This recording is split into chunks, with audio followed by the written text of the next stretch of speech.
Halo Sobat Matematika, selamat pagi, siang, sore, dan malam dimanapun itu Sobat Matematika berada. Selamat datang di Ordinat, obrolan di Departemen Matematika. Semoga Sobat Matematika nggak bosan ya kembali lagi sama saya Arlin. Cuma di sini saya lagi-lagi tidak sendiri karena bersama mahasiswa berprestasi dari program studi matematika ada Orlando di sini. Halo Orlando. Halo Mbak Arlin. Oke, apa kabar nih Orlando? Gimana ya?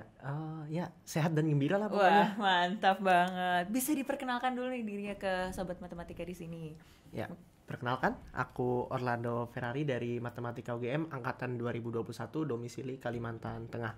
Aku sebelumnya merupakan untuk prestasi mungkin langsung aja itu medalis di ON MIPA tahun 2022 dan 2023, medali perunggu dan emas, dan juga peraih second prize setara dengan perak di International Mathematics Competition ke-30 di Blagoevgrad, Bulgaria. Oke, udah disebutin keren banget ya. Ada ONMIPA, ada juga tadi International Mathematics Competition ya. Iya. Ya, itu di Olimpiade Matematika yang paling bergengsi lah ya di internasional ini. Mungkin kita akan bergerak sedikit ya. Tadi kan Orlando bilang katanya berasal dari Kalimantan Tengah. Betul sekali. Nah, emang dari dulu itu tuh suka ikut Olimpiade apa gimana sih? Ya, sebenarnya aku dari dulu tuh ikut Olimpiade tuh semenjak SD sih sebenarnya. Oke. Cuma dari SD tuh masih musim-musim kalahnya. Baru benar-benar agak mulai aktif itu di Olimpiade tuh semenjak SMP ke atas. Karena aku dulu juga udah pernah ikut OSN itu dari kelas 7, kelas 8, dan juga kelas 10 dan 11. Ya, 3 kali nasional, tapi dalam 3 kali nasional itu aku beneran yakin dari 3 percobaan itu 2 percobanya itu dapat nilai kosong ya, hampir kosong. Dan 1 yang memang paling dekat untuk jadi medalis, tapi ya karena waktu itu masih skill issue, jadinya ya masih belum dapat medali. Jadi sebenarnya secara kompetisi nasional dulu aku belum banyak malah menang, baru 1 atau 2 aja. Oke, berarti sebenarnya tuh dari SD bahkan udah mulai ikut-ikutan lomba gitu ya. Di SMA udah ikut nasional, terus di kuliah dapat banyak banget medali. Mungkin kalau sobat matematika di sini sering banget mantengin media sosialnya Matematika UGM, itu berkali-kali kita ngepost tentang Matematika Bangga dan Orlando lagi. Ada berapa tuh tekannya dari Matematika UGM? Banyak banget tuh ya kayaknya. Udah berapa ya? Nggak tahu, 2 atau 3 atau lebih. Iya, pokoknya ada banyak banget lah. Nah, tadi juga Orlando sempat bilang katanya dari SD, SMP dan juga SMA udah mulai udah mulai ikut-ikutan Olimpiade. Cuman mulai seriusnya tuh kapan sih, kayak benar-benar oke, tiap ikut harus menang nih gitu. Ada nggak sih ambisi Ya, kayak gitu? tiap ikut harus menang itu mulainya dari kelas 8 ya. Oke. Ya, sebenarnya waktu zaman SMP kelas 8 ke atas itu aku memang udah beberapa kali juara, tapi masih juara tingkat provinsi atau antar provinsi itu baru Kalselteng, Kalimantan Selatan, Kalimantan Tengah gitu.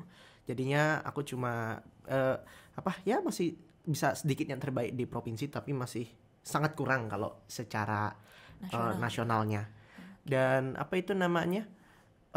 ya dari kebanyakan kompetisi itu yang penting itu untuk kompetisi tingkat provinsi sebisanya aku usahakan untuk menang. Tapi kalau nasional itu ya dulu tuh sempat terlalu percaya diri ya waktu pertama kali ngolim itu kayak nasional mah gampang, aku kan udah juara 1 di provinsi.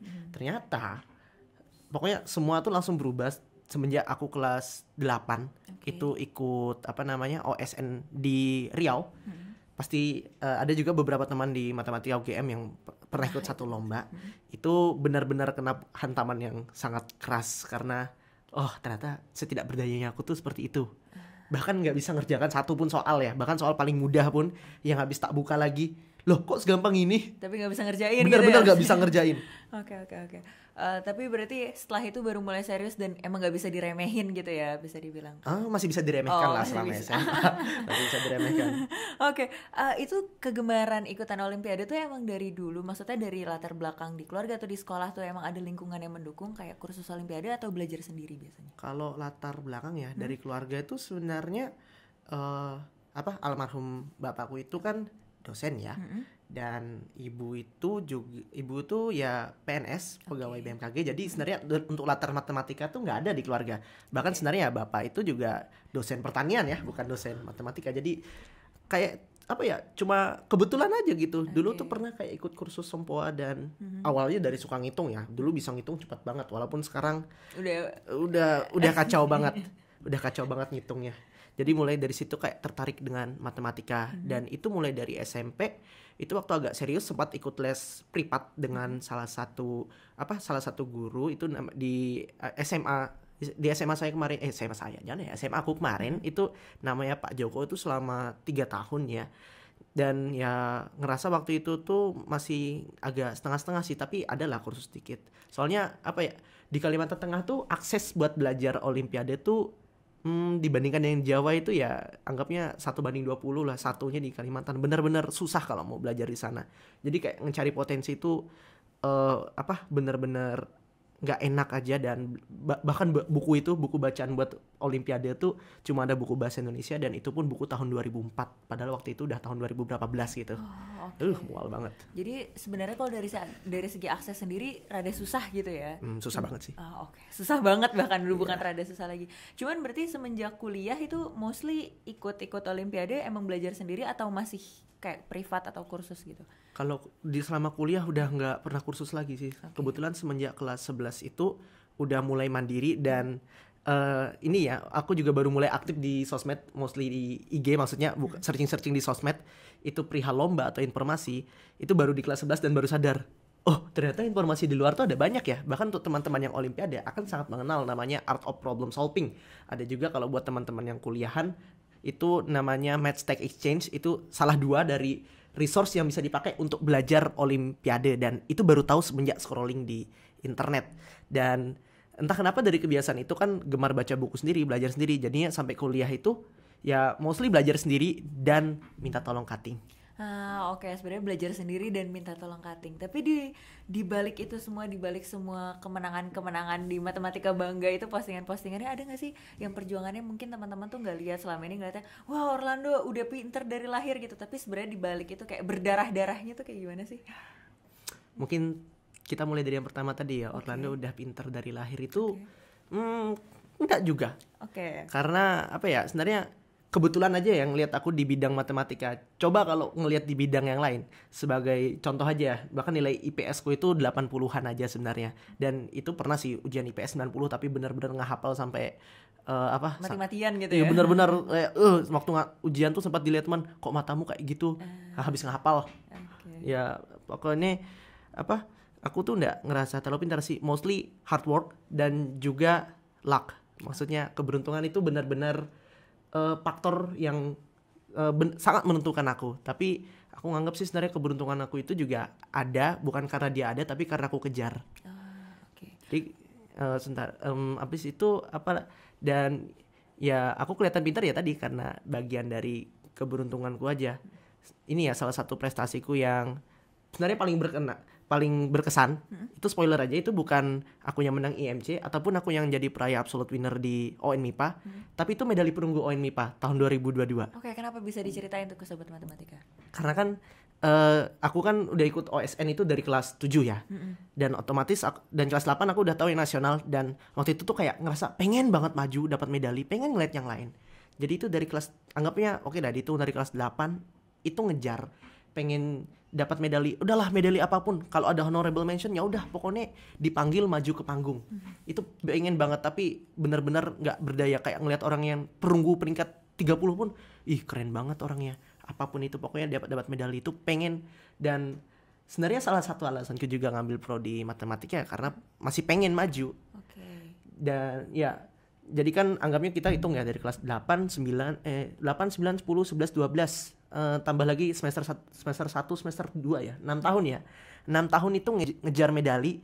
Dan ya itu puncaknya itu ya di dapat medali perunggu ON MIPA. Bahkan sebenarnya waktu pengumuman itu sempat cerita dengan ibu, kayak adalah bu, aku ini ngerjakan soal cuma kan dari itu ada 10 soal, ngerjain tuh cuma 4 atau 5 antara 3 sampai 5 gitu. Dan mostly partial point yang lain kayak udah kalau pakai standar OSN itu udah nggak bakal dapat medali. Tapi waktu itu tuh benar-benar kayak terkejut kan. Waktu itu medali perunggu tuh udah mau habis, kayak ngerasa aduh aku udah nggak worth it nih kalau misal ke atas lagi. Tiba-tiba waktu itu aku dapatnya perunggu 1 peringkat 9. Itu benar-benar senang. Waktu itu ada rekamannya, bahkan aku dari atas panggung itu dari atas kayak tribun penonton itu lompat, dan itu lari kayak orang ribut banget. Karena kayak memang seberkesan itu gitu ya. ya seberkesan itu, karena itu ya kultivasi dari perjuangan selama 6 tahun ya. Iya ya, benar-benar, dan akhirnya terwujud di Onmipa tahun 2022 ya waktu itu. Iya. Itu di mana pelaksanaannya waktu itu? Di Unibrau Brawijaya di Brawijaya, Malang. Malang. Oke. Nah, berarti kan sebenarnya dari setelah perjuangan 6 tahun itu mungkin banyak banget ya sobat matematika nggak tahu, oh udah berjuangnya itu selama 6 tahun, kepengen banget rasa pengennya dan baru terwujudnya di ONMIPA 2022 di Brawijaya itu. Ada nggak sih hal-hal menarik kayak misal pas lagi di tengah-tengah belajar gitu, pernah nih nangis-nangis belajar gara-gara nggak ngerti atau apa gitu yang bisa diceritakan ke sobat matematika juga? Mungkin langsung masuknya dari cerita menjelang masuk kuliah ya. Boleh. Sebenarnya aku jujur ya, nggak pernah nangis masalah gini, tapi aku punya kayak rasa yang ekuivalen dengan, kok keren banget bahasanya. Yang setara ya sama mungkin ya, kayak yang sedih. ekuivalen dengan sedih itu bener-bener marah, kayak kelewat. Desperate gitu ya. Ya desperate itu semuanya dimulai dari waktu itu aku nggak keterima di SNMPTN, Prodi Matematika UGM. Oke. Jadi sebenarnya aku masuk ke sini tuh lewat jalur yang berdarah-darah ya, SBMPTN. Waktu itu udah desperate banget, mana waktu itu aku belum belajar pula. Waktu itu persiapan cuma ada 2 bulan dan aku tidak belajar, belum Mungkin belajar. banyak juga tuh ya sobat matematika yang ngerasa gitu. Udah pede mungkin akan keterima SNM tapi ternyata. Iya, waktu itu aku kayak ngerasa pede banget dengan nilai dan apa itu, tapi karena beberapa hal, mungkin salah satu faktornya juga dari aku dari daerah yang agak di luar Jawa, jadinya benar-benar susah dan waktu itu kayak ngerasa desperate banget. Itu kurang lebih ya 2 hari lemas lah. 2-3 hari lemas, tapi mau gimana lagi, masih punya impian atau tujuan hidup. Jadi ya sudahlah, tak terobos waktu itu apapun yang terjadi. Masalahnya kalau misal sedih terus ya bakal terus sedih, dan mau gimana pun ya masalah itu harus diselesaikan. Jadi ya udah, waktu itu udah kita selesaikan dulu tangisnya, masuk ke kamar, belajar 8 jam lebih sehari. Wow, kuat banget ya belajar berjam-jam kayak gitu. Berarti sampai sekarang di kuliah tuh masih sering belajar berjam-jam gitu nggak sih? Ya berjam-jam ya, tapi nggak se-ekstrim waktu zaman Persiapan mau masuk kuliahnya. persiapan nggak mau masuk kuliah. Bahkan buat persiapan ONMIPA pun nggak sebrutal itu. Sebenarnya itu pun salah satu benefit ya, kalau kita udah ikut olimpiade dari zaman dulu tuh, ketahanan mental kita dibandingkan yang lain itu jauh lebih tinggi. Karena kayak belajar 8 jam sehari itu, oh ya udahlah, udah kayak makanan sehari-hari. Bahkan untuk teman-teman yang pernah ikut lomba juga pasti merasakan kalau ternyata kuliah tidak seburuk itu. Dari budaya belajarnya yang di kuliah tuh keras, oh ternyata saya sudah merasakan semenjak SMP SMA. Ternyata bisa dibilang oh kayak gini aja. Itu benar-benar hasil dari ya perjuangan yang berdarah-darah itu sih. Benar, setuju banget. Nah, sebenarnya ada nggak sih kesibukan lain di kampus gitu selain belajar dan mengerjakan tugas-tugas mungkin ya. Gitu. Kayak organisasi atau apa gitu? Untuk organisasi, tahun lalu sih aku gabung di Hima ya. Tapi karena aku orangnya nggak terlalu bisa fokus dalam banyak hal sekaligus, aku sekarang lebih fokusnya di Lemnas. Lemnas 34 ya. Sebenarnya aku udah aktif di Lemnas 33 dan Lemnas 34 sekarang jadi subkoordinator dari subkoordinator subdivisi soal, itu bagian dari divisi lomba yang sesuai namanya ngehandle soal untuk Lemnas. Oke, berarti itu kayak ngambilin soal. Iya, nge-curate, bukan ngambil sih, ngebuat bahkan. Ya, mostly ngebuat, dan dari originalitasnya itu kurang lebih ya 80-90% ori. Wow. Oke. Itu pelaksanaannya kapan tuh? Bisa diceritakan sedikit mungkin ke sobat Aduh, matematika juga? Ya udah deh, sekalian promosi ya. Boleh. Penyisihannya hari Minggu ini. Oke, itu berarti kayaknya penyisihan udah mulai tapi kita belum naik ya buat kasih. Iya. Oke. Penyisihannya minggu ini, terus finalnya tuh kapan kira-kira? Finalnya semoga udah diupload ya ini. Finalnya 2 minggu kemudian, tanggal berapa sih? Ya pokoknya November ya. November belasan awal, Sabtu Minggu itu. Nah, kesibukan lain selain di Lemnas itu ada lagi nggak? Untuk kesibukan lain itu aku juga jadi pengajar privat untuk olimpiade kan. Ya anggapnya memanfaatkan kegilaan yang telah diperoleh untuk ya investasi dikit lah. Oke, benar. Selain itu juga karena aku kan udah jadi medali emas di ONMIPA dan dulu tuh kan ada komunitas tuh namanya BUM, itu yang dibentuk oleh dosen-dosen sepuh seperti Pak Made Tantrawan, ada Pak Made Beni, ada Pak Iwan Ernanto, ya pokoknya cukup banyak dosen. Itu kami mencoba untuk menghidupkan lagi komunitas itu. Ya sebenarnya ada, tapi nggak seaktif zaman yang dulu. Jadi pengen ngaktifkan lagi. Jadi mungkin aku agak fokus ngelihat ngelihat progres dari komunitas kemarin ya, itu namanya Kompak Komunitas Matematika Kompetitif, aduh agak lupa namanya. Pokoknya itu buat kompetisi matematika gitu Iya, ya. untuk meneruskan budaya aja dan biar apa ya, biar ada interaksi gitu antara peserta lomba. Karena kan ini yang pasti jadi stigma anak-anak yang hobi lomba tuh ya ansos. Jadi pengen setidaknya menyediakan tempat biar anak-anak yang kelihatan ansos itu bisa bersosialisasi dengan orang yang sekiranya relate dengan mereka. Oke, yang satu frekuensi yang mau dikumpulin gitu ya bisa Iya. dibilang ya. Oke. Berarti di antara kesibukan-kesibukan yang tadi jadi subkoordinator di LMNAS, terus habis itu ngaktifin lagi organisasi komunitas yang sempat tertidur lama gitu. Iya. Ada nggak sih sebenarnya tips ngatur waktunya gitu? Kan kalau dibaca-baca di Instagram juga katanya peraih nilai kembar juga ya selama 4 semester berarti kan. 4 semester ini. Gimana sih cara ngatur waktunya supaya tetap bisa mempertahankan nilai, aktif di organisasi gitu-gitu juga? Untuk mempertahankan nilai ya, salah satu yang paling bagus itu adalah ikut lomba. Oke. Karena dengan ikut lomba, kita tuh lebih susah lupa. Bahkan sebenarnya aku kan kira-kira sering ikut lomba kayak kalkulus gitu ya. Jadi mostly materi kalkulus 1, 2, kalkulus multi 1, kalkulus multi 2, kalkulus lanjut itu masih cukup lengket di kepala. Itu salah satu dengan ikut lomba ya. Tapi untuk manajemen waktu, aku sekarang di kos itu belajar itu mungkin cuma 1-2 jam ya. Tapi pokoknya yang penting aku ada nyentuh materi yang aku pelajari itu. Ya alurnya kayak alur-alur yang klise ya. Maksudnya yang pasti itu kuncinya itu adalah memanfaatkan waktu kuliah semaksimal mungkin. Jadi salah satu tipsnya adalah duduk di depan agar terpaksa fokus, terpaksa memperhatikan. Itu memanfaatkan apa yang kita punya di kelas. Kemudian untuk pemanfaatan waktu yang optimal ya, ini ya opsional. Itu kalau misal dapat tugas, kalau bisa segera dikerjakan.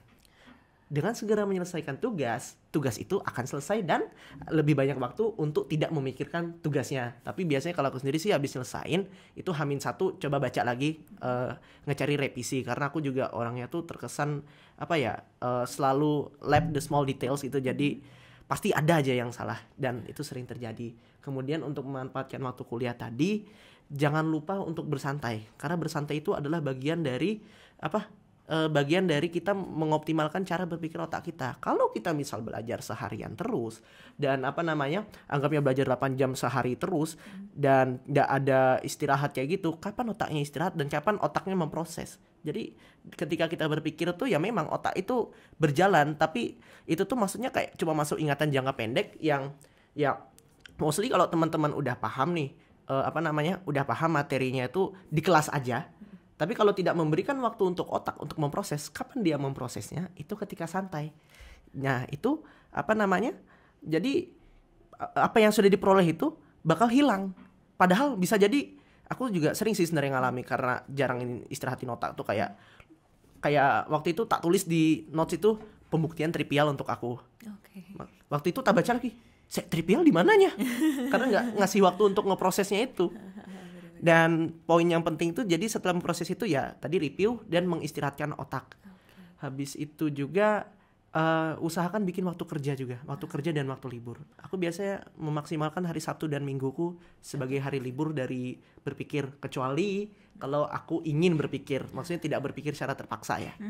Dan ini terakhir itu ubah tadi ya, berpikir itu jadi keinginan bukan tekanan, bukan keharusan. Kalau semuanya berubah jadi keinginan, pasti bakal terasa lebih gampang kayak aku mau beli X, aku mau beli Y, ataupun pokoknya semua yang kita awal dengan mau, itu bakal lebih enak kita proses daripada kita harus melakukan X, kita harus melakukan Y. Benar. Lebih dari hati gitu ya bisa dibilang. Iya, jadi untuk aku dapat nilai itu ya, aku mau dapat A.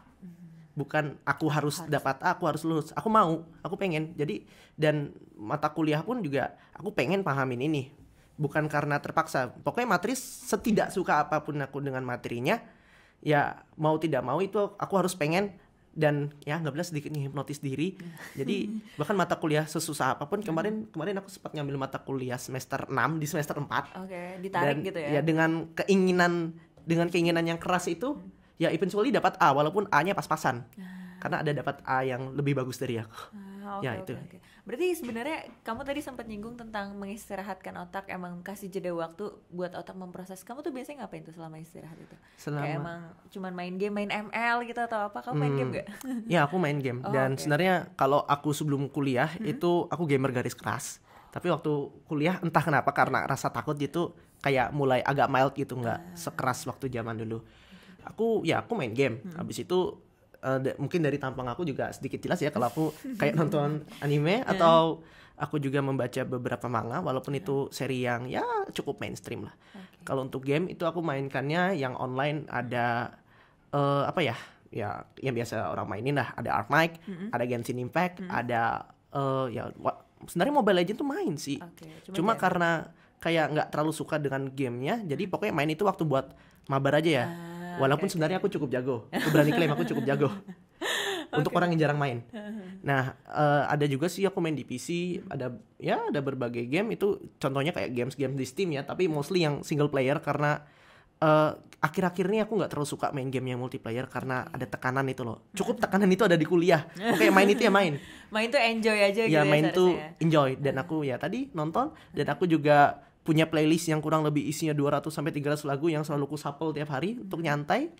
Dan juga apa ya? Ya kurang lebih bersyukur dan menikmati hidup.